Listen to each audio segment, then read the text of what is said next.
Dan udah Ya. Assalamualaikum warahmatullahi wabarakatuh. Perkenalkan, nama saya Armila Yulianti dari kelas 12 DKV akan menjelaskan tentang metode perakitan produk barang dan jasa. Den bau. Yan, den bau Yan. Apanya? Ini yang kita kerjain.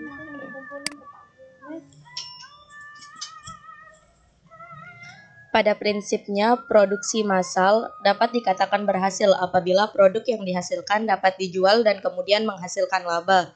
Tidak hanya itu, dalam melakukan proses produksi massal juga dibutuhkan pemahaman terkait cara dan langkah-langkah dalam pelaksanaannya.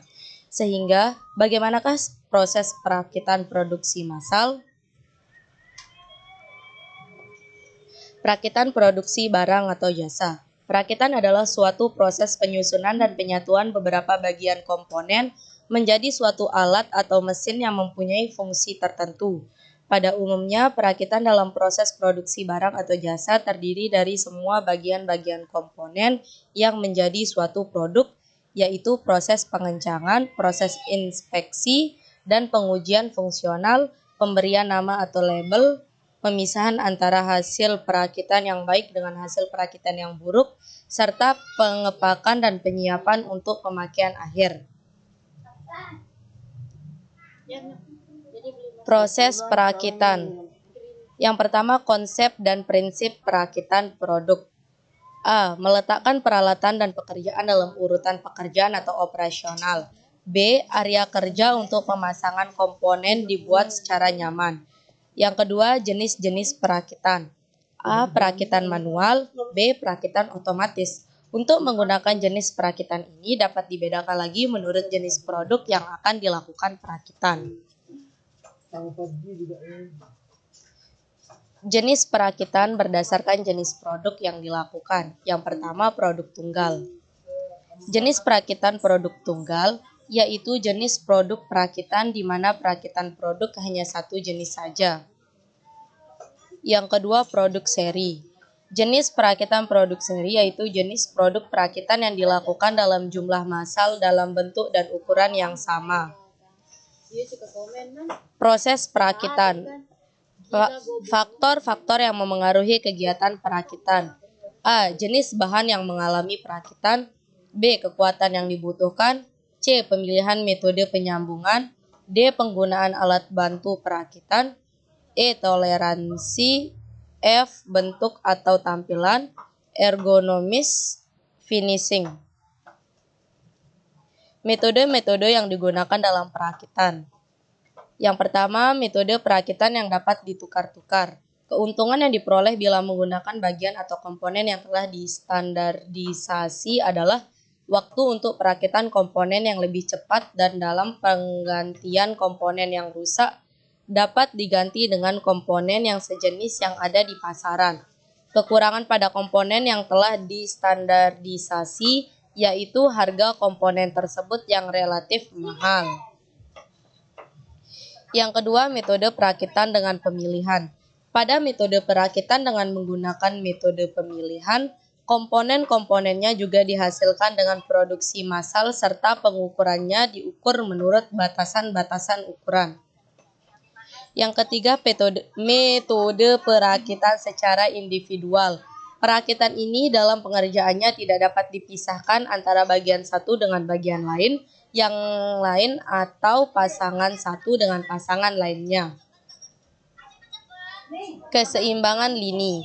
Keseimbangan lini merupakan penugasan sejumlah pekerjaan ke dalam stasiun-stasiun kerja yang saling berkaitan dalam satu lintasan atau lini produksi. Fungsi dari keseimbangan lini adalah membuat suatu lintasan yang seimbang. Sedangkan tujuan pokok dari penyeimbang lintasan adalah meminimumkan waktu menganggur pada lintasan yang ditentukan oleh operasi yang paling lambat. Dalam keseimbangan lini terdapat prinsip dasar yang harus diperhatikan. Yang pertama, prinsip dasar keseimbangan lini, prosedur keseimbangan lini, langkah pemecahan masalah keseimbangan lini, Hubungan precedence dalam keseimbangan dini. Istilah-istilah dalam keseimbangan dini. Metode yang digunakan pada pengukuran waktu kerja. Konsep lini dalam tata letak yang berorientasi produk. Adapun langkah-langkah pemecahan masalah. Yang pertama, mengidentifikasi tugas-tugas individual atau aktivitas yang sedang dilakukan, menentukan waktu yang dibutuhkan untuk melaksanakan setiap tugas, menetapkan precedence constraints jika adanya kaitan dengan setiap tugas tersebut, menentukan output dari assembly line yang dibutuhkan, menentukan waktu total yang tersedia untuk memproduksi output, menghitung cycle time yang dibutuhkan, seperti waktu di antara penyelesaian produk yang dibutuhkan untuk menyelesaikan output yang diinginkan dalam batas toleransi dari waktu atau batas waktu yang sudah diizinkan. Memberikan tugas-tugas kepada pekerja atau mesin, menetapkan jumlah minimum banyaknya stasiun kerja yang dibutuhkan untuk memproduksi output yang diinginkan, menilai efektivitas dan efisiensi dari solusi, mencari terobosan-terobosan untuk memperbaiki proses terus-menerus. Istilah-istilah dalam line balancing. Dalam line balancing terdapat istilah-istilah yang lazim untuk digunakan. Berikut akan dijelaskan mengenai istilah-istilah tersebut. Yang pertama, precedence diagram. Precedence diagram digunakan sebelum melangkah pada penyelesaian yang menggunakan metode keseimbangan lintasan. Precedence diagram sendiri sebenarnya merupakan gambaran secara gratis dari urutan operasi kerja serta ketergantungan pada operasi kerja lainnya yang bertujuan untuk memudahkan pengontrolan dan perencanaan kegiatan yang terkait di dalamnya. Yang kedua, assemble product. Assemble product adalah produk yang melewati urutan workstation, di mana setiap workstation memberikan proses tertentu hingga selesai menjadi produk akhir pada perakitan akhir. Yang ketiga, waktu menunggu idle, sehingga didapatkan rumus seperti gambar berikut. Yang keempat, keseimbangan waktu senggang atau balance delay. Keseimbangan waktu senggang merupakan ukuran dari ketidakefisienan lintasan yang dihasilkan dari waktu menganggur sebenarnya. Hal ini terjadi karena pengalokasian yang kurang sempurna di antara stasiun kerja. Keseimbangan waktu senggang dapat dirumuskan sebagai berikut. Selanjutnya, efisiensi stasiun kerja. Yang keenam, efisiensi stasiun kerja, sehingga mendapat rumus seperti yang digambar. Workstation smooth index merupakan suatu yang menunjukkan kelancaran relatif dari penyeimbangan lini perakitan tertentu dengan rumus sebagai berikut.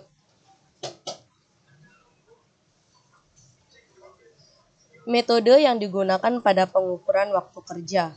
Waktu kerja merupakan salah satu faktor yang berpengaruh terhadap suatu proses produksi, terutama dalam hal perakitan. Secara garis besar, teknik-teknik pengukuran waktu kerja dibagi atas dua bagian sebagai berikut. Yang pertama, pengukuran secara langsung.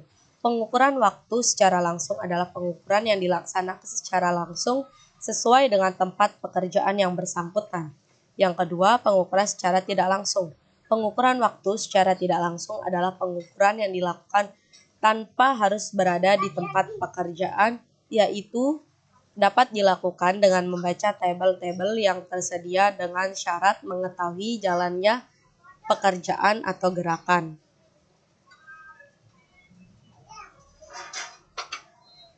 Konsep lini dalam tata letak yang berorientasi produk.